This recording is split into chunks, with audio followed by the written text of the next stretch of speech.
What is going on, guys, and welcome back to this discussion video. There are 4 new reveals, 2 for Studio Series and 2 for Age of the Primes, and all 4 releasing in the beginning of 2026. The first being Deluxe Class Orion packs based on Transformers 1. Now, to my surprise, this does appear to be a complete brand new mold and not just a retool of the previously released Optimus Prime, as easily one of the biggest improvements this Orion packs has over Optimus would be the colour of plastic. In terms of accessories, he will include his mining tool, which, judging by this image, does appear to be fairly substantial, especially for an accessory included with the Deluxe, and a holographic map, something which we do see throughout the movie, which again I'm actually quite surprised to see included. But even the truck mode looks mostly solid, and again is a big improvement in comparison to Optimus. With that original Deluxe, the arms just kind of stuck out to the side, whereas with this version they appear to have for the most part completely concealed them within the truck, which I think looks sick. I guess you could say that from the side he still does appear to look slightly jumbled, but honestly not to the point where it's a major deal breaker.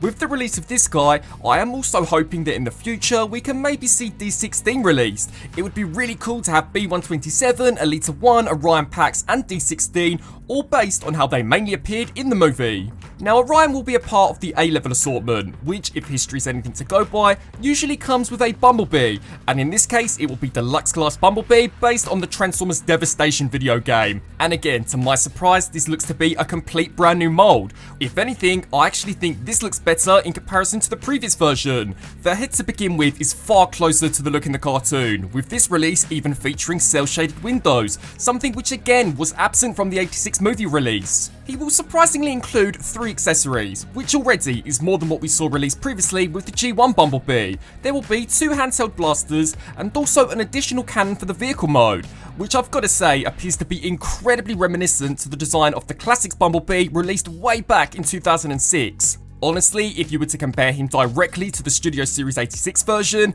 at the moment I'm definitely preferring the look of the Devastation Bumblebee.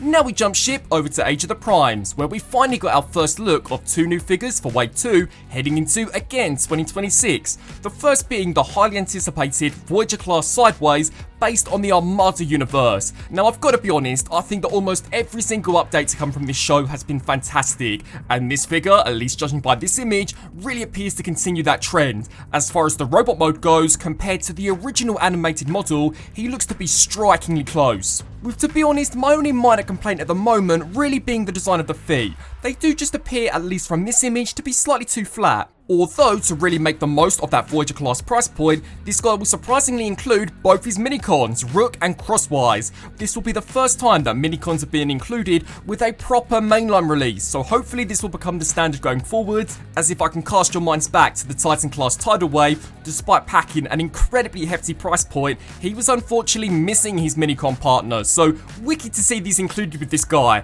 And the gimmick of the original is still retained, as much like on the show, these can be interchanged with his actual head, and can even be used to pilot the bike mode, which even by itself looks to be a fantastic update. Then finally, wrapping this video up by discussing what could possibly be the biggest reveal that we've had so far heading into 2026, that being of course Commander Class Onslaught, the 4th Combaticon and the central component to form the mighty Bruticus, which is a combiner that already has proven to be incredibly promising just by the release of Vortex and Brawl.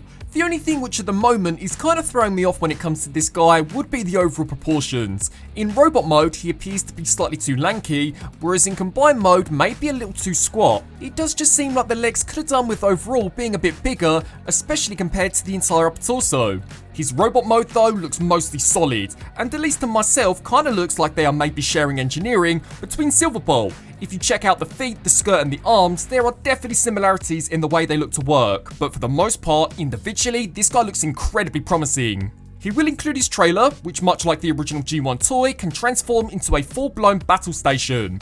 But he will not include the blaster for the combined mode. Instead, that will be packaged with Swindle. Now, in terms of how this combiner will work, it's arguably the most unique use of the combiner frame yet, with the legs being completely hollowed out. Beforehand, if you didn't want to go all in on the individual figures, then you could kind of get away with just buying the Commander class. This time though, it appears that Bruticus won't be able to stand without Brawl or Swindle, which I guess is Hasbro's sneaky way in making sure that you need at least 3 Combaticons to actually make this guy work. The only other thing which is an eyesore would be the mix between pins and clipped on wheels. Not only does this look super messy, but Commanders heading into 2026 are now going to be retailing for a whopping $100. And considering that all Commanders up until this point have solely had pinned on wheels, I do find this to be yet another example of Hasbro unfortunately just cutting corners. But I would love to get your thoughts. Be sure to sound off below and let me know. As always, I thank you all so much for watching, and until my next video, I'll see you then. Transform and roll out!